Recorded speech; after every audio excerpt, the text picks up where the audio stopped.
I started collecting Beatles memorabilia around 1981, shortly after John Lennon passed away. And it just became one of those things that over the years, the collection continued to grow. I went to conventions, met a lot of famous Beatle people over the years, and was just able to amass a lot of this stuff in the pre-eBay era. And then since then, a few things from eBay, but mostly through a network of other collectors and people that are just really intense about buying Beatles. I got one set of autographs one time from a gal. I literally was on vacation in the Bahamas of all places and received a fax in the hotel telling me she had Beatles autographs for sale. So literally, I guess you could say, I didn't set out to travel the world to find these things, but a few things were picked up in London and in Liverpool, but for the most part right here in Ohio, and some in New York, some in Chicago. Which one is your most prized possession? I think of everything I have here, probably the record player is my favorite item. They're extremely rare. There were probably only about 5,000 made in 1964. The list price at that time was $29.95, which sounds cheap today, but think of a 12 or 13-year-old boy or girl back in 1964, $30 was an awful lot of money. So my wife and I and my daughter actually found that at the Scott Antique Mall about 15 years ago, and ironically they found it, I didn't. I was heading a different direction. This was pre-cell phones, so they had no way of contacting me except sending my daughter through the antique buildings over there. If you know, at one time they had 3 or 4 buildings looking for me, and my wife staying there to assure that no one would buy it, but she didn't have the cash in her hand to purchase it, so I was able to get back and purchase it.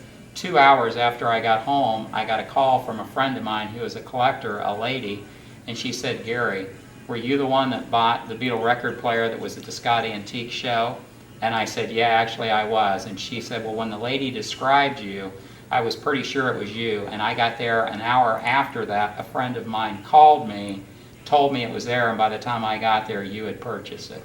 So she attempted to buy it off of me, but as you can see, it's still in my collection. So that's probably my favorite. Same question for you. Why the Beatles? The Beatles were a huge part of my youth. In 1964, when they broke in the United States on the Ed Sullivan Show, I was in the 5th grade, so I was just young enough and just old enough to be impressed by this sound coming out of the TV or this sound coming out of the speakers on the radio. And I'd kind of missed the whole Elvis thing. I was a little too young for that. And everything on the radio was so calm, cool, and collected and so laid back, and the Beatles just blew out of the speakers, and I thought, now that is the kind of music I want to listen to. I don't know what's going on there. And so I was just immediately caught up in the whole fascination that a lot of young kids were my age, and so followed them through their careers. So each year I was another grade older in school. They had a new album or maybe even 2 records some years, and so it was just easy to trace your progress in school and their progress as a group, and they actually broke up the year I was a senior in high school. So, you know, you can't get anything any more tied to your youth than a group that, you know, started with you early in grade school and finished up just about the time you graduated from high school. So how many years exactly have you been collecting Beatles memorabilia? Well, if you really wanted to go back and say some of the dolls that are in that case over there are my originals from 1964, but I didn't have a lot of things because we lived in the country and I didn't have access, you know, to a lot of the big city stores where a lot of these things were available. So from 1964 to 1981, just very casually collected a few things. Of course, I had all the records, all the 45s, and had seen all the movies either on TV or at the movie theater, but it really wasn't until 1981, which was right after John Lennon died. He was shot in December of 1980, and my daughter was born 6 weeks later in 1981, that I got an interest in it, and ironically, I got started on it because the price of silver was quite high. Now, if that seems odd, it's because I had a collection of coins. So I had a lot of nickels, dimes, quarters, and half dollars that I'd collected since I was a kid.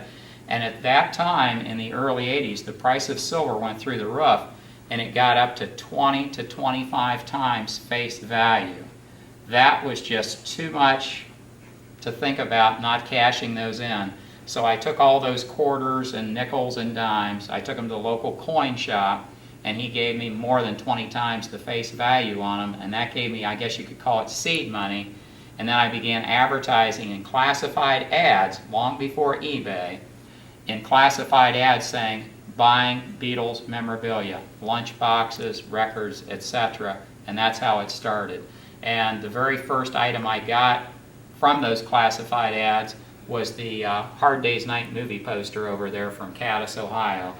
And the lady had it, said it belonged to her daughter. It was in a bag of things with some Beatle buttons and some magazines. And when I unfolded that, I thought I had found the Holy Grail. So that's another one of my favorite items. And it's also unusual in that I've seen a lot of Beatle movie posters, but very few have the movie theater designated on them.